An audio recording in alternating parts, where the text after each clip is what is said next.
Best example यहाँ पर रहेगा एनिलीन। न्यूट्रल सॉल्वेंट में एनिलीन 280 नैनोमीटर्स पर मैक्सिमम एब्जॉर्प्शन शो करता है। ठीक है, तो यहाँ पे इसलिए ऐसा होता है क्योंकि जो इलेक्ट्रॉन्स नाइट्रोजन एटम पर हैं वो बेंजीन रिंग के का जो पाई बॉन्ड सिस्टम है इसके साथ कॉन्जुगेशन में चले जाते हैं। ठीक है, और जबकि यही सोल्यूशन, जबकि एनिलीन का एसिडिक सोल्यूशन अगर है तो ये ब्लू शिफ्ट दिखाता है यहाँ पे, और एब्जॉर्प्शन जो है वो 230 नैनोमीटर्स पर हो जाता है। ठीक है, तो इस तरह से ये हो गया एग्जाम्पल ऑफ हिप्सोक्रोमिक शिफ्ट, क्योंकि ये जो एब्जॉर्प्शन मैक्सिमम है ये लोअर वेवलेंथ की तरफ शिफ्ट हो गया है because of change of solvent, है ना। चलिए, and because of change in conjugation, पहले कॉन्जुगेशन था, अब कॉन्जुगेशन रिमूव हो गया है तो ये शिफ्ट हो गया है टुवर्ड्स ब्लू एंड, और इसलिए कहलाएगा ब्लू शिफ्ट या हिप्सोक्रोमिक शिफ्ट। क्लियर। अभी जो हमने देखा वो था वेवलेंथ में शिफ्ट, है ना। तो अभी हमने देखा था कि एब्जॉर्प्शन मैक्सिमम या तो लोअर वेवलेंथ की तरफ शिफ्ट होता है या हायर वेवलेंथ की तरफ। ठीक है, तो अब हम बात करेंगे इंटेंसिटी शिफ्ट की, यानी जब जो पीक है, जब ये पीक या तो ऊपर की तरफ शिफ्ट होगी यानी हायर इंटेंसिटी की तरफ, या फिर नीचे की तरफ शिफ्ट होगी लोअर इंटेंसिटी की तरफ। ठीक है, तो जब भी ये पीक शिफ्ट होती है टुवर्ड्स अबव, मतलब ऊपर की तरफ जाती है, इंटेंसिटी बढ़ती है, तब ये कहलाता है हाइपर क्रोमिक शिफ्ट, और ऐसा होता है किसी सब्स्टिट्यूएंट ग्रुप की प्रेजेंस के कारण।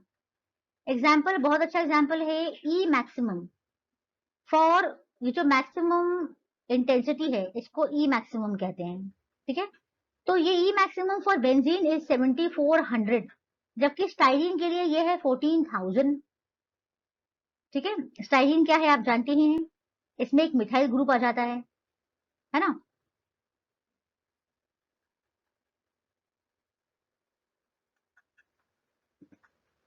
जबकि स्टाइरीन के लिए ये है 14000। तो यहाँ पर जो सब्स्टिट्यूशन है विनाइल ग्रुप, बेंजीन में विनाइल ग्रुप का जो सब्स्टिट्यूशन है इससे हाइपरक्रोमिक शिफ्ट कॉज होता है। तो ये जो विनाइल ग्रुप का सब्स्टिट्यूशन है बेंजीन में, इसकी वजह से इंटेंसिटी जो है वो बढ़ जाती है। ठीक है, एब्जॉर्प्शन मैक्सिमम बढ़ जाता है, इसलिए कहलाता है हाइपरक्रोमिक शिफ्ट। ई मैक्सिमम यानी एब्जॉर्प्शन मैक्सिमम। ठीक है, इसके बाद लास्ट है आपका हाइपोक्रोमिक शिफ्ट। तो जब एक पर्टिकुलर सब्स्टिट्यूएंट ग्रुप की वजह से एब्जॉर्प्शन बैंड की इंटेंसिटी डिक्रीज हो जाती है, तो पीक नीचे की तरफ आती है, शिफ्ट होती है, तब it is known as hypochromic shift. For example, benzene के लिए जो एब्जॉर्प्शन मैक्सिमम है वो है 204 फॉर बी बैंड, जबकि क्लोरोबेंजीन में ये है 190 फॉर बी बैंड। क्यों? क्योंकि यहाँ पे जो क्लोरो ग्रुप है ये इसका सब्स्टिट्यूशन कॉज कर रहा है हाइपोक्रोमिक शिफ्ट। ठीक है, इतना ही आपके लिए जानना काफी जरूरी है, काफी है फॉर इंजीनियरिंग केमिस्ट्री। हाँ, अगर ये टॉपिक बीएससी या एमएससी में आता है तब ये काफी और डिटेल में हो जाता है। ठीक है, but this much is sufficient for you people. ये है इसका ग्राफ जो अभी तक हम पढ़ रहे थे, ये आपको समझ में आएगा। ये है एब्जॉर्बेंस और ये है वेवलेंथ नीचे। एक्स एक्सिस पे we have taken wavelength in lambda, Y axis पे वी हैव एब्जॉर्बेंस। ये मैं जिस पीक की मैं बात कर रही थी वो ये है। ठीक है, लेजर शो करती हूँ आपको, ये है वो पीक। ठीक, तो ये पीक शिफ्ट हो जाएगी लोअर वेवलेंथ यानी ब्लू कलर की तरफ, तो हिप्सोक्रोमिक। अगर ये पीक शिफ्ट हो गई हायर वेवलेंथ की तरफ यानी रेड कलर की तरफ, तो बाथोक्रोमिक शिफ्ट। ठीक है, इसको मैं बनाकर आपको दिखाती हूँ हल्का सा। सपोज कि ये पीक, एक मिनट, एक सेकेंड, सपोज कि ये पीक जो है ये ऐसी आ जाती है।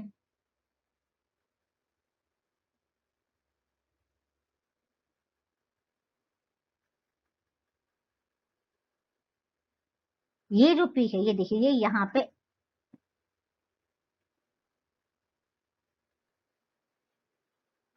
ये जो पीक है मैं थोड़ा बना के बताती हूँ, ये पीक जो है वो यहाँ पे आ जाएगी। ठीक है, इधर चली गई, और यहाँ पे ये जो पीक है ये यहाँ पे आ जाएगी।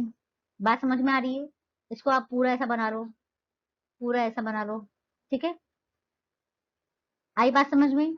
इसके बाद ये जो एब्जॉर्प्शन मैक्सिमम, ये जो मैक्सिमम है ना एब्जॉर्बेंस, ये है एब्जॉर्प्शन मैक्सिमम।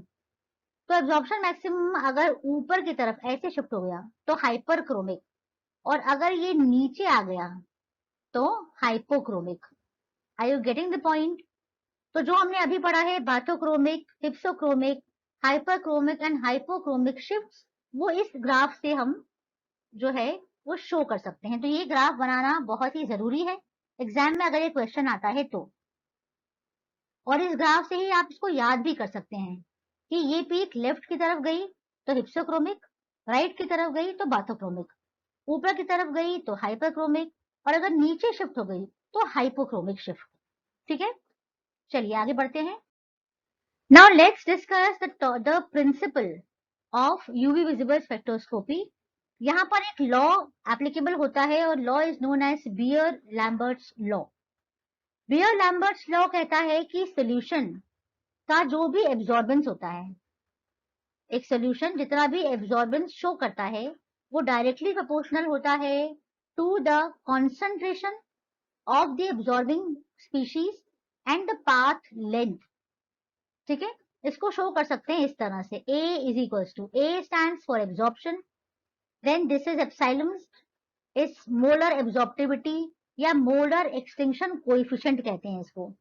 ठीक है, लीटर्स पर मोल पर सेंटीमीटर इसका यूनिट है, and L is the optical path length.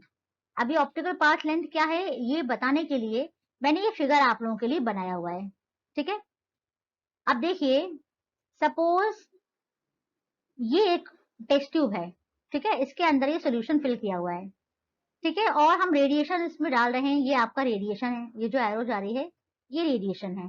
तो ये जो रेडिएशन जब इसके थ्रू पास हुआ तो जितना भी एब्जॉर्बेंस इस दौरान हुआ, इस सॉल्यूशन ने जितना भी रेडिएशन एब्जॉर्ब किया, वो एब्जॉर्बेंस डायरेक्टली प्रोपोर्शनल होगा किससे, ये जो सोल्यूशन है इस सोल्यूशन के कॉन्सेंट्रेशन से, और ये जो पाथ इसने कवर किया ना इतना, इस पाथ लेंथ से। ठीक है, ये लॉ कहता है, इसी पर बेस्ड है ये स्पेक्ट्रोस्कोपी, और mathematically this can be shown like this. ठीक है, सो ये है यूवी विजिबल का principle, absorbance is always proportional to the concentration of the solution of the species जो एब्जॉर्बेंस शो कर रही है, एंड द पाथ लेंथ, जितना पाथ इसने कवर किया है उसकी लेंथ से डायरेक्टली ये प्रोपोर्शनल रहेगा। जितना ज्यादा ये दोनों रहेंगे उतना ज्यादा एब्जॉर्बेंस शो करेगा, जितना कम कॉन्सेंट्रेशन और कम पाथ लेंथ होगा उतना ही कम एब्जॉर्बेंस ये शो करेगा। क्लियर? चलिए इसका जो इंस्ट्रूमेंटेशन है और एक हम बहुत ही सिंपल सा एक स्कीमेटिक डायग्राम देख लेते हैं। बहुत ही सिंपल सा स्कीमेटिक डायग्राम है, यहाँ पर एक लाइट सोर्स है। लाइट सोर्स क्या है? जो रेडिएशन का सोर्स है, या तो यूवी या विजिबल। ठीक है, तो ये सोर्स है, सोर्स लाइट इरेडिएट करेगा। यहाँ बीच में है एक वेवलेंथ सिलेक्टर। वेवलेंथ सिलेक्टर का काम है सूटेबल वेवलेंथ को सिलेक्ट करना, वो सूटेबल वेवलेंथ जो सैंपल के थ्रू हमें पास करानी है। ठीक है, तो सूटेबल वेवलेंथ को ये सिलेक्ट करेगा, ये है आपका सैंपल, इसको कहते हैं क्यूवेट। ठीक है, ये जो क्यूबॉइडल शेप का जो रहता है ये क्वार्ट्ज का बना होता है या सिलिका का बना हुआ ट्यूब जैसा होता है, इसके अंदर सैंपल को सॉल्यूशन के फॉर्म में फिल करते हैं, इसका नाम है क्यूवेट। इसके थ्रू पास होने के बाद लाइट पहुंचती है डिटेक्टर के पास। डिटेक्टर डिटेक्ट करता है, क्या डिटेक्ट करता है कि कितना एब्जॉर्बेंस हुआ और बाकी कितना एमिट हुआ, रेडिएशन कितना एमिट हुआ। ठीक, उसके बाद जो इलेक्ट्रिक करंट है वो जाता है एक प्रोसेसिंग यूनिट के थ्रू जिसमें कंप्यूटर अटैच्ड है, और ये कंप्यूटर हमें ग्राफ यानी इस तरह से पीक शो कर देता है। ठीक है, इस तरह से हमें ये ग्राफ बना देता है और इसमें पीक शो कर देता है। ठीक, तो फाइनल जो आउटपुट आपको मिलता है वो एक ग्राफ मिलता है पेपर के ऊपर। ठीक, तो इस तरह से एक हमने सैंपल लिया, सैंपल के थ्रू रेडिएशंस को पास कराया, कितना एब्जॉर्ब हुआ कितना एमिट हुआ ये डिटेक्टर ने डिटेक्ट करा, या तो डिटेक्ट करता है एब्जॉर्बेंस या फिर डिटेक्ट करता है एमिशन। ठीक है, फाइनली वेवलेंथ के साथ ये कंप्यूटर जो है इसको जो है ये इसको ग्राफ बना के स्पेक्ट्रम बना के हमें दे देता है। ठीक है, इसका now let's see the exact instrumentation used in UV visible spectroscopy. यहाँ पर जो इंस्ट्रूमेंटेशन यूज होता है उसे हम देख लेते हैं। सबसे पहले देखिए, ये है आपके पास रेडिएशन का सोर्स, ये है टंगस्टन फिलामेंट लैम्प जो कि विजिबल लाइट का सोर्स है, और ये है ड्यूटेरियम लैम्प जो कि यूवी यानी अल्ट्रावायलेट रेडिएशन का सोर्स है। ठीक है, जो भी हमें रेडिएशन लेने हैं वो यहाँ से पास ऑन होके पहुंचते हैं यहाँ पर वेवलेंथ सिलेक्टर पर। जो मोस्टली सबसे कॉमनली यूज किया जाता है वो है मोनोक्रोमैटर। मोनोक्रोमैटर का नाम इसलिए मोनो है क्योंकि ये एक सिंगल वेवलेंथ को at a time pass on होने देता है। ठीक है, यहाँ मोनोक्रोमैटर में एक प्रिज्म होता है और उससे अटैच होती है एक स्लिट। प्रिज्म जो लाइट है इसको पूरे को डिस्पर्स करता है सभी 7 कलर्स में, और जो एग्जिट स्लिट है ये एक पर्टिकुलर वेवलेंथ की रेडिएशन को ही आगे पास ऑन होने देता है। ठीक है, स्लिट क्या करता है, एक पर्टिकुलर वेवलेंथ को सिलेक्ट करता है एट अ टाइम और इसको पास ऑन करता है।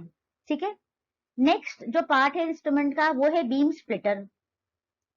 बीम स्प्लिटर का काम है ये जो रेडिएशन की बीम इसे मिली है इसको 2 आइडेंटिकल हाफ्स में ब्रेक करना। ठीक है, 2 आइडेंटिकल हाफ्स में ये तोड़ता है। जो पहला आइडेंटिकल हाफ है ये पास होता है रेफरेंस सेल से। रेफरेंस सेल क्या है, इसमें क्यूवेट में सिर्फ सॉल्वेंट लिया जाता है। क्या लिया जाता है, सॉल्वेंट। दूसरी जो आइडेंटिकल हाफ बीम है, दूसरी जो आइडेंटिकल हाफ बीम है ये पास की जाती है थ्रू सैंपल सोल्यूशन। ठीक है, इसमें हमने सैंपल का सोल्यूशन बनाया होता है सॉल्वेंट में। ठीक, तो रेडिएशन जब पास होगा थ्रू रेफरेंस सेल तो यहाँ कोई अब्जॉर्बेंस नहीं होगा।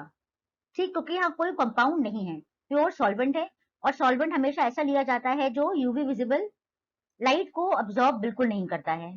ठीक, फिर यही लाइट जब सैंपल सेल के थ्रू पास होगी तो यहाँ पर क्योंकि एक कंपाउंड हमने लिया है तो यहाँ पर कुछ अब्जॉर्बेंस होगा।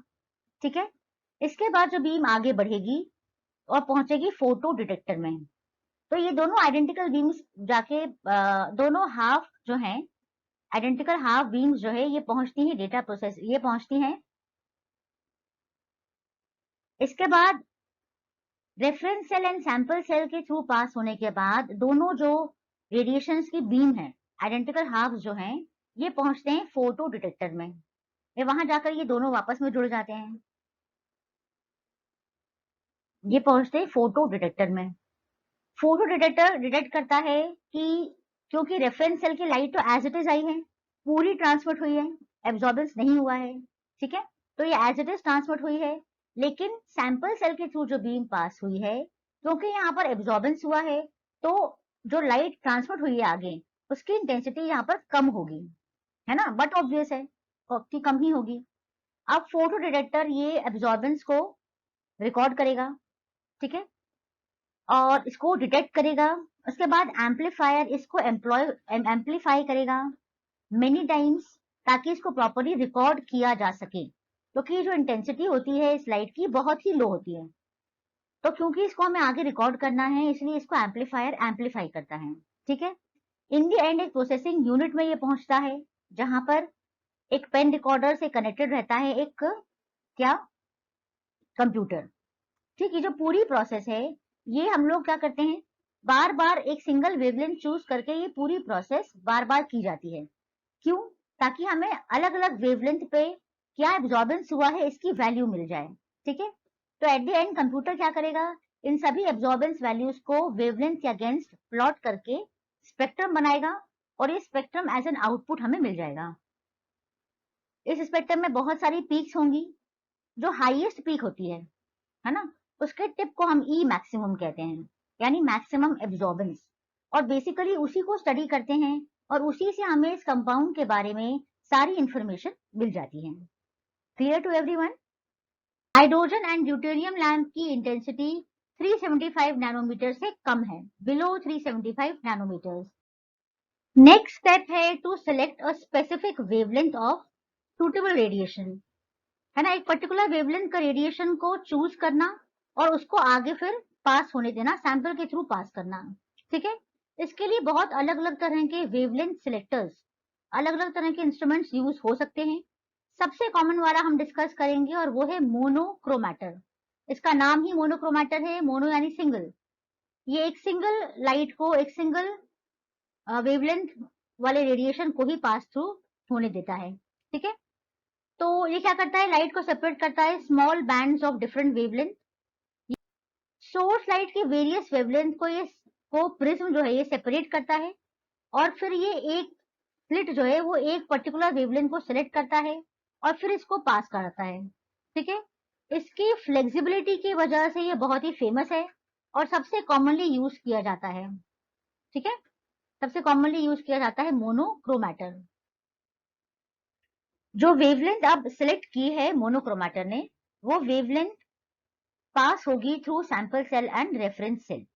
ठीक है, सबसे पहले एक बीम स्प्लिटर के थ्रू ये बीम पास होगी और बीम स्प्लिटर इसको दो आइडेंटिकल हाफ्स में कन्वर्ट कर देगा, दो आइडेंटिकल हाफ्स में तोड़ देगा, ब्रेक कर देगा। एक आइडेंटिकल हाफ पास होगा through sample cell. Sample cell में कुछ भी नहीं है, बल्कि सैंपल सेल जो है वो सिर्फ सॉल्वेंट होता है, प्योर सॉल्वेंट। ठीक है, और जो रेफरेंस सेल है,